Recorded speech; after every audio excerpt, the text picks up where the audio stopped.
Well, there's multiple beginnings in my work.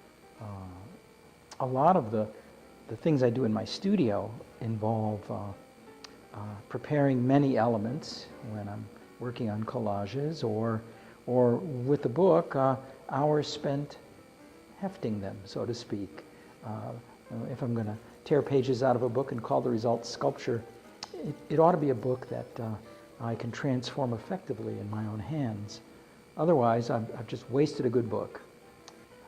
In recent years, more often, I design the books, have them printed and bound for the express purpose of subsequently tearing pages out of them. So the destiny of the writing was always to be read and torn pages.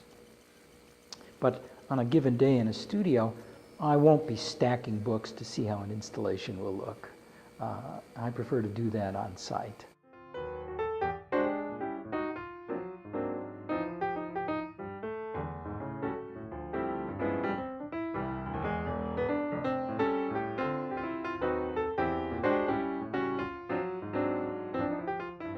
In the 70s, when I was just starting out as an artist, mentors cautioned me that an artist who knows how to do too many things might not succeed at any of them. And I took that advice to heart, and so in ignoring it, I ignored it with a great deal of conscience. But I've had to ignore it because I love writing, and I define myself as much through my writing as through my art making.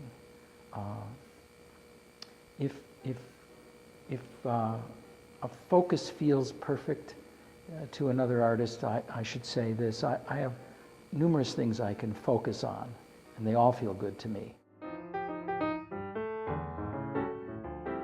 I'd like to see people enjoy themselves, and I'd like it to be fun.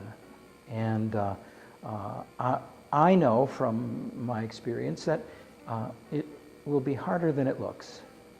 And what I'm hoping is that as people realize the set of technical but also emotional, existential questions that working to transform books into sculpture will provoke, that it'll get people thinking about larger issues.